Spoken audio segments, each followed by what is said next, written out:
Rotor here, back with another episode of my TARDIS tutorial. This time, I'll show you what I'm doing. Yeah, my time rotor looks really different. So I've added these corners here, and then I've got this bit in the middle, but that's not all. In addition to just being decoration, what we can do is dematerialize, and check that out. Animated time rotor. I think that's pretty cool, adds kind of a lot. Yeah, the effect's a little jumpy, but that can be easily fixed. So the nice thing about this feature is it also works with other console rooms. And if we change to the classic one, it even gets rid of the little fence things on the side to make it look a bit better. And I've kind of had to make it a bit taller for this example, but yeah, with Coral, it actually doesn't look too bad. Yeah, I'm not sure if I would be able to change these fences. Probably, actually. But, yeah, let's just go back to normal, and so I'll show you how this is done.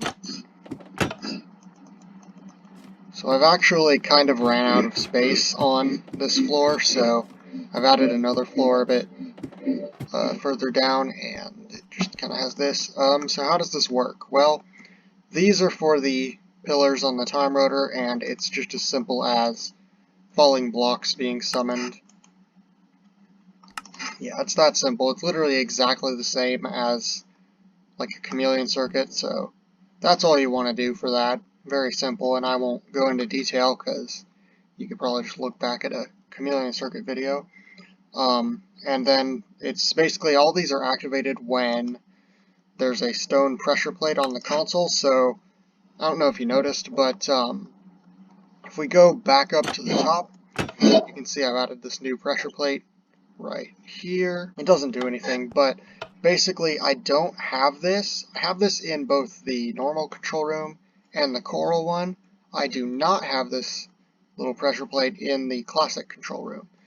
And so basically when there is not a pressure plate on the console right there, I made it to where it'll basically not activate at all these pillars. So that's how I made it not have it in the classic control room, which is obviously just so that because the time rotor doesn't go up as far, and doesn't really have those anyway. So as for the actual animation itself, I have this redstone clock and some pistons, and I'll show you how all that works. So basically, if we come up here, so when the TARDIS is landed, this right here will be activated. So execute if entity name equals TARDIS, or if it has TARDIS locked, and if it has either of those, then it'll literally just summon a falling block, which is a brewing stand, and that's it. So just like static in place, brewing stand not moving at all. However, if we are in dematerialized mode, and what I should probably do is also add another one for if it's in randomized mode, because I don't have that, so time rotor kind of just disappears if it's in randomized mode, but that's easily fixable like I just said. But yeah, basically if the TARDIS is dematerialized, it'll shut this off and retract all of these pistons, allowing the redstone clock, each of the 4 signals, to get to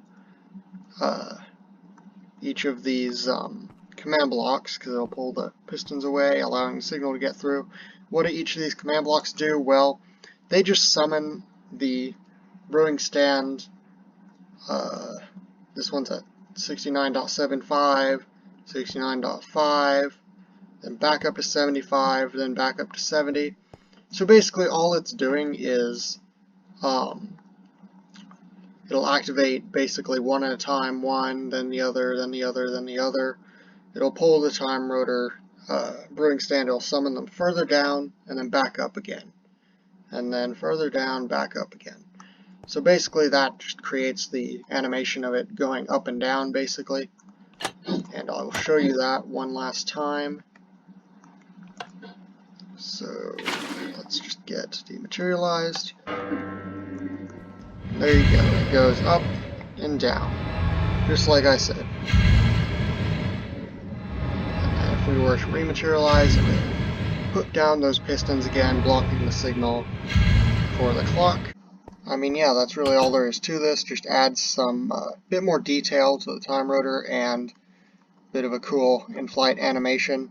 I do plan also to, at some point, make a bit more details on the console, and hopefully even some controls that look a bit better and are actually animated as well.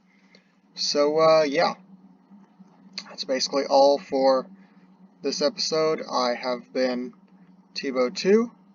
Be sure to follow my Instagram, Tebow2YT, to join my Discord server, and to subscribe.